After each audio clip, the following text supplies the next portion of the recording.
అది ఎలాగంటే అంటే అశ్వరెడ్డి లేకపోతే ధర్మేంద్ర అనే వాళ్ళ మధ్య ఏదో గొప్ప సీరియస్ రిలేషన్ ఉంది అని మనం ప్రత్యేకంగా అనుకోకలే. ఇదంతా ఏంటంటే మనీ గేమ్. ఆవిడ ఎటువంటిదో ప్రత్యేకంగా చెప్తే బాగోదు కానీ మనం అంటే ఇంకంతే. వాళ్ళతో మనం 9 కోట్ల అదేదో కొంతకాలం ఏదో ఎంగేజ్మెంట్ లేదా అసైన్మెంట్ ప్రకారం వాళ్ళు ఏదో కమిట్ అయి ఉంటారు తప్ప అంతకంటే నిజంగా భార్యాభర్తల కింద లేకపోతే ఇది ఈవిడేమో అతన్ని పెళ్లి చేసేసుకోవటం, అతను నిజంగా ఈవిడితో ఉండిపోవటం అన్నది ఏం కాదు. మామూలుగా జస్ట్ ఏదో అతనికి ఏదో టైంపాస్ కావాలి, ఈవిడేదో దొరికింది, ఆ అసైన్మెంట్ ప్రకారం ఒప్పుకుంది, ఏదో జరిగింది అంతే తప్ప నిజమైన రియల్ కమిట్మెంట్ తోటి మనం నిజంగా జరిగే మ్యారేజ్లతోటి వాళ్ళని పోల్చకూడదు. ఎందుకంటే అశ్వరెడ్డి అనే ఆవిడ రామ్ గోపాల్ వరంతో ఉన్న సీన్లు, ఆవిడ వాళ్ళ కాళ్ళు నాకడాలు అవి చూసే సీన్లు చూస్తే కనుక చాలా చండాలంగా ఉంటాయి. అటువంటిది ఏదో ధర్మేంద్ర అనేవాడిని పెళ్లి చేసుకుంటది, నిజంగా చక్కగా వాళ్ళు ఇది అన్యోన్య దాంపత్యం ఎలగబెడతారని మనం ఏం ప్రత్యేకంగా అనుకోకలే. అటువంటి వాళ్ళ గురించి అసలు మనం ప్రత్యేకంగా మాట్లాడక్కర్లేదు.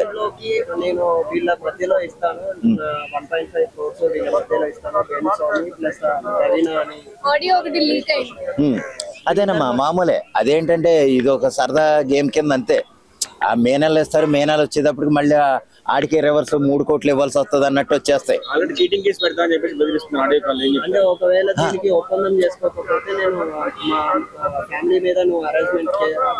పెడతారండి. ఎందుకంటే కేసులు లేదా చట్టాలన్నీ కూడా లేడీస్ వైపు చీటింగ్ కేసు పెట్టినానండి, దీని వెనకాల మళ్ళీ పెద్ద హ్యాండ్స్ ఉంటాయి, అవి కాంప్రమైజ్ అయ్యే స్థితికి వచ్చేస్తాయి. ఎందుకంటే ఆ చీటింగ్ కేసు పెడతానన్నప్పుడే భయపడి మనకేమన్నా ఎక్స్ట్రా కాంపెన్సేషన్ ఏమన్నా వస్తుందన్న ఉద్దేశంతో కొన్ని డ్రామాలు ఇవి జరుగుతూ ఉంటాయి. అది మనం ఆడియో కాల్ రికార్డింగ్ లో వేణుస్వామిని కావాలంటే పెద్ద మనిషిగా తెచ్చుకోని చెప్పింది.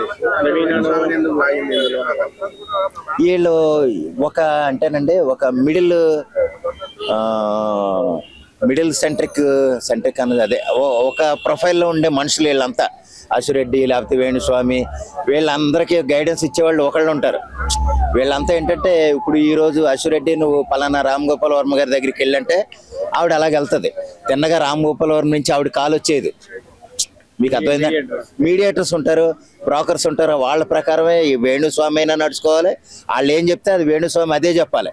ఇది మీరు వైసీపీ జగన్ వచ్చేస్తాడు, మరో 30 సంవత్సరాల పాటు జగన్ పరిపాలిస్తాడంటే వేణుస్వామి అదే చెప్పాలి. ఎందుకంటే వాళ్ళకి ఇచ్చిన డబ్బులు అటువంటి అండి. కావాలని చేస్తారండి. వాళ్ళ వెనకాల పెద్ద డ్రామా ఉంటుంది.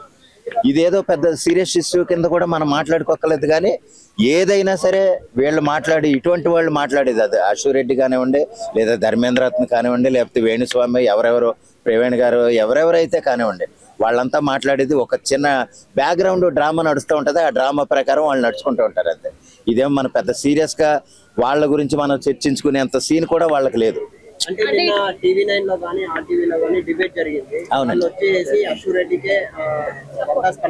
మీకు అదేనండి. డిబేట్లు కూడా మనం సీరియస్ గా తీసుకోగలదండి. ఆవిడ యాక్చువల్ గా డిబేట్ లో ఆవిడని ప్రస్తావించి ఆవిడ గురించి చెప్పేయాల్సినంత అవసరం ఏముందని చెప్పండి. TV9 వాడికి కూడా పని లేకపోతే సరిగానే ఆమె నిజాయితీకి ఒప్పుకోవాలండి. వాస్తవానికి అశ్వరెడ్డి నిజాయితీకి ఒప్పుకోవాలి.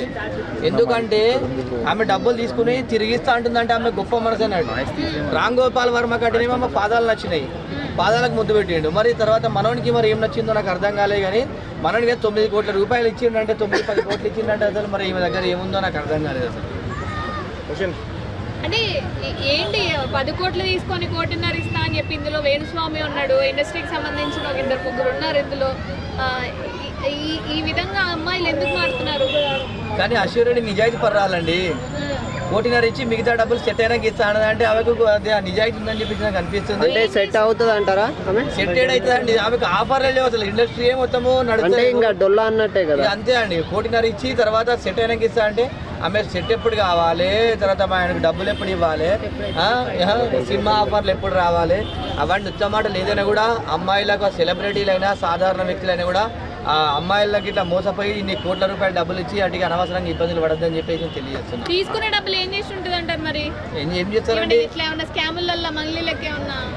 ఏం లేదండి, మంచిగా ఎంజాయ్ చేస్తారు, తాగుతారు, తింటారు, విలాసమైనటువంటి లైఫ్ని అనుభవిస్తారు, బట్టలు కొనుక్కుంటారు, తిరుగుతారు, అంతే ఉంటుంది. ఏముంటుంది? మళ్ళీ చూస్తే మరి డబ్బులన్నీ అయిపోయిన తర్వాత గొడవలు అవుతుంది ఎవరికైనా కూడా. ఇప్పుడు ఆయన 9 కోట్లు ఇచ్చేంత వరకు కూడా ఒక్కసారి కూడా బయటికి రాలే. అంటే ఈ విషయం నాకు తెలిసి నేను అనుకుంటున్నా ఒక 4-5 సంవత్సరాల నుంచి నడుస్తున్నటువంటి ఇష్యూ అనుకుంటున్నాను. ఎందుకంటే 9 కోట్లు ఇచ్చినట్టు ఒకటేసారి అయితే ఇవ్వలేడు కదా డబ్బులు. పెళ్లి చేసుకుంటామా? 2018 నుంచి జరుగుతుంది అనేది. అదే 2018 నుంచి అంటే ఏంది, 8 సంవత్సరాల నుంచి, అంటే సంవత్సరానికి ₹1 కోటి ఇచ్చిండు. ఒక్కరు గుర్తుపెట్టుకోండి, ఆడవాళ్ళకి ఇచ్చిన డబ్బులు మూడకెట్ల సున్నం రెండు ఒకటి అండి. ఆడవాళ్ళకి ఇచ్చిన డబ్బులు వస్తాయా అండి?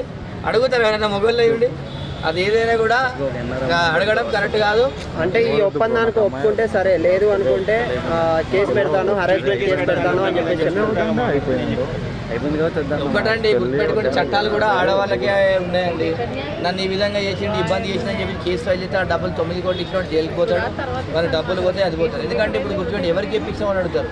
పోలీసులు కూడా ఏం చేస్తారండి, పైసలు ఎందుకు ఇచ్చారు, తీసుకున్న వాళ్ళని తిట్టారండి, ఇచ్చిన వాళ్ళని తిడతారు. న్యాయస్థానంలో కూడా ఏం చెప్తాయంటే మన డబ్బులు నీకోసం జవమంటావా అని చెప్పి తీర్పులు ఇస్తాయి. అప్పుడు ఏం చేస్తారండి, డబ్బులు ఎప్పుడు కూడా పైసలు ఇచ్చిన వాడే నష్టపోతారు. ఏదైనా కూడా ఇట్లా సెలబ్రిటీలను నమ్మి మీరు డబ్బులు మాత్రం ప్రజలారా ఎవరికి ఇవ్వద్దు. సెలబ్రిటీల దగ్గర ఏముండదు, మీరు అనుకున్నంత అంత డొల్లా ఉంటుంది. మీరు అనుకోకొని డబ్బులు ఇచ్చి అటుగా ఇబ్బంది పడుకొని మొన్న ఇచ్చా మంగిలి, ఇప్పుడు ఇచ్చా అశ్విరెడ్డి, మళ్ళీ రేపు రోజు ఎన్నైతే చూడాల్సి ఉంది. అంటే ఇప్పుడు ఆయన కూడా ఆల్రెడీ పెళ్ళైన తర్వాత కూడా ఈవిడ మీద ఉన్న మోహం రామ్ గోపాల్ వర్మ కాక పాదాలు నచ్చినట్టు మరి ఆయనకి ఏం నచ్చినాయో మరి. అందుకే అంటున్నది, రామ్ గోపాల్ వర్మ అయితే పాదాల పైన ముద్దు పెట్టింది కదా, తర్వాత ఈయనకేం నచ్చిందో మరి. రామ్ గోపాల్ వర్మ అనేది అదే అండి గుర్తుపెట్టుకోండి. ఏదైనా కూడా అట్లా నమ్మి మోసపోయి ఇష్టం వచ్చిన డబ్బులు ఇవ్వద్దు.